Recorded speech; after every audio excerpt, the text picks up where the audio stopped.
안녕하십니까, 불광입니다. 이혼한 사람 입장으로 이혼하고 깨달은 몇 가지. 당연하게 생각하는 관념이 같은 사람을 만나라. 나는 내 스스로의 기준과 생각들이 사회 평균이라고 생각했는데 전처는 내가 당연하다고 느끼는 관념들이랑 나랑 많이 벗어나 있었다. 안 맞는 게 있으면 둘이 협의점을 찾으라고. 그것도 어느 정도 결이 맞는 사람들이 지혜롭게 풀어나가는 과정이지 1부터 10까지 하나하나 협의하고 상의하는 게 나중에 너무 지치는 과정이었다. 마라톤을 부부가 팀으로 참가한다고 따졌을 때 다른 부부들은 별 얘기 없이 그냥 뛰는데 우리 부부는 일일이 하나하나 10가지 다 맞춰야 하는데 출발하기도 전에 하나하나 다름송에서 정하는 기분이었다라는데, 이건 제가 항상 말씀드리는 진리에 늘 포함되는 이야기지 않습니까? 뭡니까? 사람은 안 변한다니까. 그러니까 연애 때 안 맞을 것 같은 게 있으면 눈 감고 모른 척 하시면 안 된다니까. 결혼 생활하는데 그게 가장 큰 걸림돌이고 이혼 사유가 된다니까요. 그리고 사람을 변화시킬 수 있을 거라는 생각도 하지 마시라니까. 안 되니까 말입니다. 되겠냐고. 아니 생각해보세요. 30년 가까이 서로 다른 삶을 살았어요. 그런데 그게 쉽게 변할 것 같습니까? 조율은 할 수 있지. 심지어 그 조율할 수 있는 것조차 똑똑한 여성이랑 결혼했을 때 가능한 거야. 물론 남자도 똑똑해야 되지만. 뭔 말인지 이해가 가시죠? 그리고 생각이 같은 여성이랑 결혼해야 되는 가장 큰 이유가 경제적 측면과 육아 관련된 문제잖아. 가정교육 시 굉장히 큰 문제가 일어나지 않습니까? 그래서 맞추어야 되는 게 아니라 맞는 여성이랑 결혼해야 된다니까. 그리고 안 맞는 게 있으면 둘이 협의점을 찾으라고. 거기에 대한 이야기도 중간에 문구가 나오죠. 어느 정도 결이 맞는 사람이 지혜롭게 풀어가는 과정이라고 이야기하잖아. 그런데 이거 진짜입니다. 제가 전에 여자친구들이랑 결혼까지 못 간 이유가 전부 다 저것 때문이거든요. 내가 하는 희생에 대해서 이해를 못해. 내가 집에 데려다 준다든가 돈을 조금 더 쓴다든가, 이 피곤할까봐 내가 차를 가지고 있으니까 집까지 태워다 준다든가, 내가 지방에 출장 나와 있지만 일주일에 한 번 만나면 너무 적을 것 같아서 아쉬울 것 같아서 평일에 수요일 정도는 내가 희생해서 본가를 와서 짧게나마 데이트하고 간다든지, 이런 희생을 해도 지혜롭지 못한 여자를 만나면 이거를 이해를 못하더라니까. 그래서 제가 매번 말씀드리는 겁니다. 웬만하면 똑똑한 여성을 만나셔야 된다고. 그래야 여러분들이 인생 편하게 사실 수 있다고. 이게 감사, 고마움에 대한 영역하고 연결되거든요. 이해를 해야 고마워할 거 아니야. 여러분들이 뭘 하는지 여러분들 와이프가 이해를 해야 감사할 거 아닙니까? 그런데 그게 부족한 사람을 만나면 여러분들이 뭐 하는지도 모르니까 감사를 안 하는 거라니까. 뭔 말인지 이해가 가시죠? 아니 그것 때문에 수도권 경기도에 사시는 분들 투잡 쓰리잡 뛰면서 열심히 인생 사시지만 아침도 못 얻어먹고 댕기시는 거잖아. 저녁에 늦게 들어와도 와이프가 밥 안 차려주시는 거잖아요. 그리고 이런 똑똑함을 어떻게 하면 알 수 있다고 말씀드렸죠. 대화를 해보면 안다니까. 그냥 몇 마디만 딱 나눠보면 알아요. 그렇게 대화를 해보고 이 여자가 굉장히 문제가 많을 것 같은데도 계속해서 만나시면 그렇게 될 수밖에 없다니까. 그렇게 여자의 치명적인 단점이 있음에도 불구하고 모른 척하고 결혼한 사람들이 많기 때문에 대한민국이 전 세계 3위, 아시아 1위의 이혼율을 기록하는 거지 않습니까? 계속해서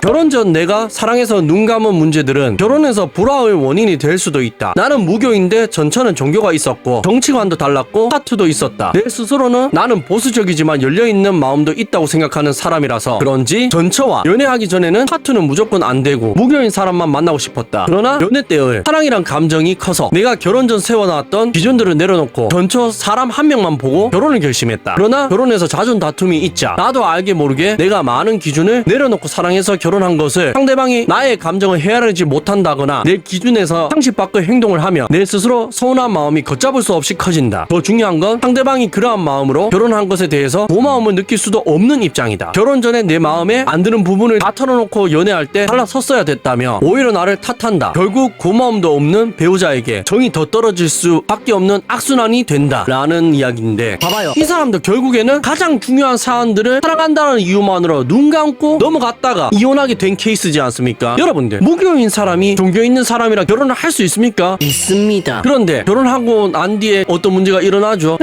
한쪽에게 강요를 해서 문제가 일어나지 않습니까? 그런데 그 한쪽이 누구죠? 이건 뭐 말 안 해도 여러분들이 더 잘 아시지 않습니까? 무교가 종교 쪽을 강요할까요? 종교가 무교 쪽을 강요할까요? 안 봐도 비디오죠. 안 들어도 오디오고. 그래서 안 맞으면 결혼을 하면 안 되는 거예요. 왜? 내가 다 참고 결혼한다는 걸 여자는 모르니까. 모르면 당연한 줄 아니까. 그러면 감사 감사할 줄도 모르겠죠. 봐봐, 타투도 종교도 정치관도 전부 다 당연하다고 생각하고 결혼했다잖아요. 오히려 남자 탓을 한다잖아. 오히려 남자 때문에 자기 인생이 불행해졌다잖아. 왜 저렇게 생각할 수 있는 줄 아십니까? 당연한 겁니다. 여자는 타투가 당연한 삶, 종교가 당연한 삶, 거기에 남자가 하나 끼었을 뿐이니까요. 이거를 설명 안 하고 이해를 안 시키고 결혼하면 그런 상황이 발생할 수밖에 없다니까. 모든 걸 여자가 이해하기 바라는 것 자체가 넌센스라니까. 상대방 배우자 집안을 봐라. 나는 배우자를 고를 때 가장 고려하지 않은 게 집안이었다. 당사자들끼리 잘 살면 되지 집안을 왜 봐? 라고 속물 취급하고 나쁘게 생각했다. 그러나 내가 느낀 건 물질적인 입장에서 집안을 보는 것이 아니라 남자 기준에서 장모님의 행동이나 말투, 언행 등이 결혼하면 내 배우자에게 나올 확률이 크다. 그리고 집안의 분위기가 좋고 무난하고 평범한 가정들이 결혼 생활도 잘할 가능성이 높은 걸 이혼하고 나서 깨달았다. 결혼하기 전에 상대 부모님이 너무 상식 이하라면 진지하게 결혼을 재고해보길 바란다. 이건 제가 유튜브를 시작하고 한 해도 빠짐없이 이야기 드리는 거지 않습니까? 뭡니까? 여러분들의 미래를 보고 싶으면 장모가 장인한테 어떻게 하는지 보면 된다니까. 그거 거의 흡사하게 99% 흡사하게 여러분들이 그 인생을 사신다니까요. 왜 그렇습니까? 사람은 안 변한다는 거의 전제 조건이니까. 그 룰이 어디서 시작된 거죠? 가정교육에서 시작된 거잖아. 수십 년간 그런 부모님 밑에서 영향을 받은 사람이 그렇게 된 거지 않습니까? 그래서 부모를 잘 만나는 것도 재수다, 행운인 거다. 이거는 경제적인 이야기뿐만이 아닙니다. 가정교육에서도 이런 이야기를 하는 거잖아. 그리고 수십 년간 그렇게 가정교육으로 인한 인성은 안 변한다니까. 그래서 장모가 장인어른한테 하는 거 보면은 여러분들의 미래를 아실 수가 있는 거고요. 그러니까 연애 때 사랑한다는 이유 하나만으로 눈을 감으시면 안 된다니까. 눈을 크게 뜨고 계셔야 된다니까. 철저하게 따지셔야 된다니까요. 그리고 그에 관한 예시를 하나 보여드리겠습니다.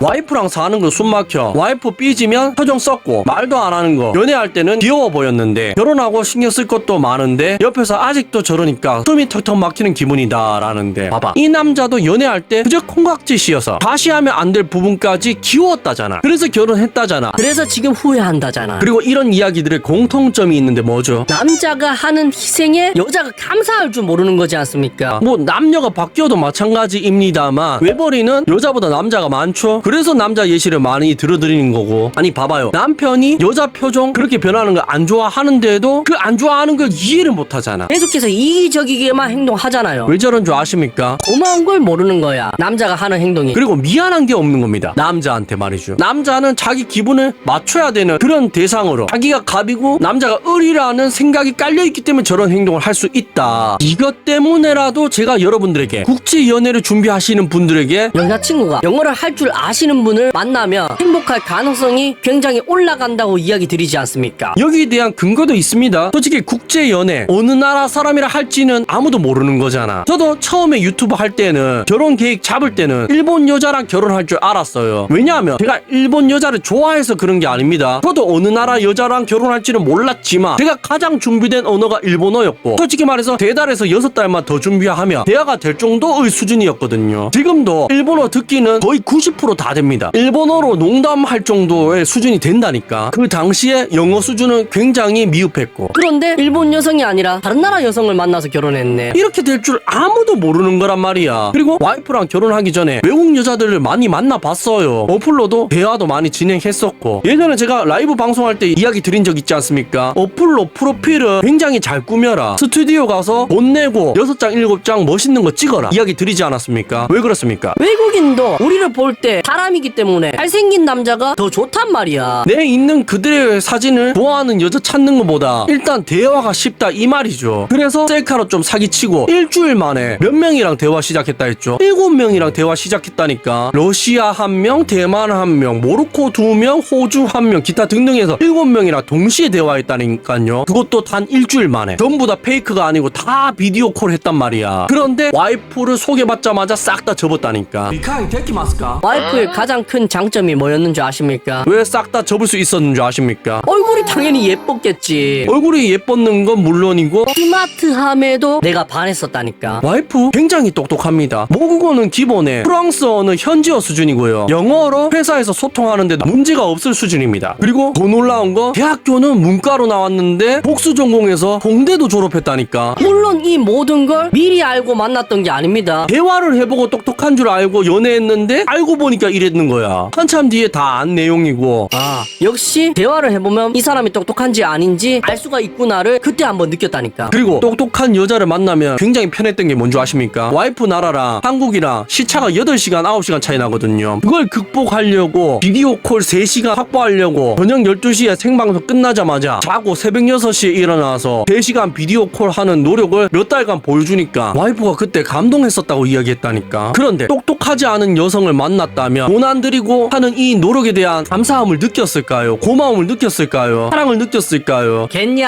겠냐고. 남자가 왜 저러는지 이해조차 못했을 거라니까. 제가 무슨 말씀을 드리고 싶은지는 이해가 가시죠? 그러니까 똑똑한 여자를 만나면 여러분들이 노력을 해도 행복할 가능성이 굉장히 높다니까. 그냥 여러분들의 슬픈 희생이 안 될 가능성이 높고, 그러려면 그럴 확률을 높이려면 비영어 국가에서는 영어를 할 줄 아는 여성을 만나면 높아진다. 뭔 말인지 이해가 가시죠? 아니 물론 모든 외국 여성들이 영어 할 줄 알면 그렇다는 게 아닙니다. 그럴 확률이 올라간다는 거야. 왜? 안젤한 사람일수록 똑똑할 확률이 높으니까. 뭔 말인지 이해가 가시죠? 아니 여러분들은 모를 거야. 이건 경험을 해봐야만 알아. 그냥 한국 남자가 스윗하니까, K-팝이 K-드라마가 유명하니까 한국 남자 만나고 싶다 막연한 그런 희망을 가진 여성들을 만날 때랑 외국어가 가능한 여성을 만날 때랑 대화를 해보시면 차이가 느껴지실 거라니까. 그리고 그 차이를 결혼하고 나서도 지금 뼈저리게 느끼고 있고요. 왜냐면 내가 그 조금의 돈을 더 벌기 위해서 하는 고생에 대해서 굉장히 고마워한다니까. 후자 쓰리잡 뛰는 남편이 정말 고생이 많다고 생각을 해준다고요. 그런데 그걸 이해를 못하는 여자랑 결혼했다고 생각해 보십시오. 과연 남편이 하는 노력에 대해서 고마워는 할까요? 애들에게 그걸 가정교육으로 가르칠까요? 앞에 예시들을 봐봐. 그렇지 않을 가능성이 굉장히 높기 때문에 지금 제가 이런 이야기를 해드리는 거지 않습니까? 자, 여러분들 제 말씀을 계속해서 떠올려 보십시오. 여자가 어떤지는 대화를 해보면 압니다. 딱 느껴진다니까. 그리고 국제 연애를 생각 중이시다 대화를 해보시고 느끼시라니까. 그게 안 느껴지시면은 객관적인 지표들을 들이대 보라니까. 여자가 똑똑한지 한번 보시고 외국어를 할 줄 아는지 보시고. 아, 대화를 해보고도 외국어 유무를 따져보더라도 이 여자가 똑똑한지 아닌지 모르겠다고요. 많은 여자들을 봤지만 그걸 구별을 못하겠다고요. 그럼 그렇게 살 팔자라고 생각하고 겸허하게 받아들이세요.